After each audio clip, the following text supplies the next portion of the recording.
વિસાવદર ખાતે અમિત શાહ વિરુદ્ધ મામલતદારને અપાયું આવેદનપત્ર। વિસાવદર આજે વિસાવદર ખાતે ગૃહમંત્રી અમિત શાહે ડોક્ટર બાબા સાહેબ આંબેડકર વિશે કરેલી ટિપ્પણી વિરુદ્ધમાં આજે વિસાવદર શહેર તેમજ ગ્રામ્ય વિસ્તારના અનુસૂચિત જાતિ સમાજના આગેવાનો, અગ્રણીઓ, સામાજિક આગેવાનો, કોંગ્રેસ અગ્રણી નેતાઓ, આમ આદમી પાર્ટીના અગ્રણી નેતાઓ, અનુસૂચિત સમાજના અન્ય સામાજિક સંગઠનો વગેરે સાથે મળી તાલુકા મામલતદારને આવેદનપત્ર આપ્યું હતું। આવેદનપત્ર દ્વારા જણાવવામાં આવ્યું હતું કે જો સત્તાધારી સરકાર સંવિધાન અને તેના રચયિતા આંબેડકર સાહેબ વિશે આવું બોલી શકતા હોય તો આવનાર સમયમાં આ સરકાર અનુસૂચિત જાતિ અને અન્ય સમાજ માટે કેટલા ખતરનાક નીવડી શકે છે। માટે હાલ તત્કાલ અમિત શાહને તેના પદ પરથી ઉતારી અને હટાવવામાં આવે અને તેમની પાસે માફીપત્ર લખાવવામાં આવે।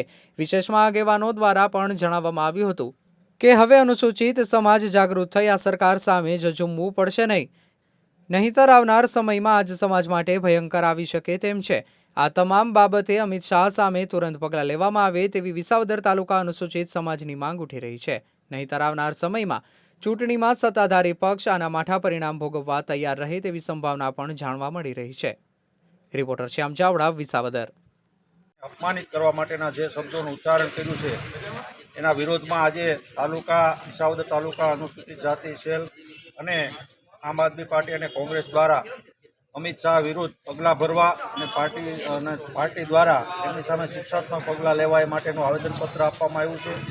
ત્યારે આ સત્તાધારી ભારતીય જનતા પાર્ટી સત્તાના જોરમાં, સત્તાના મદમાં હેલફેલ પ્રકારના શબ્દો મહાન વિભૂતિઓ માટે વાપરી રહી છે, એ સત્તાના મદમાં બોલી રહી છે। આવનારા સમયમાં જો આવા પ્રયત્નો બંધ કરવામાં નહીં આવે તો દેશવ્યાપી આંદોલન કરવામાં આવશે અને જલદમાં જલદ આંદોલન કરવામાં આવશે।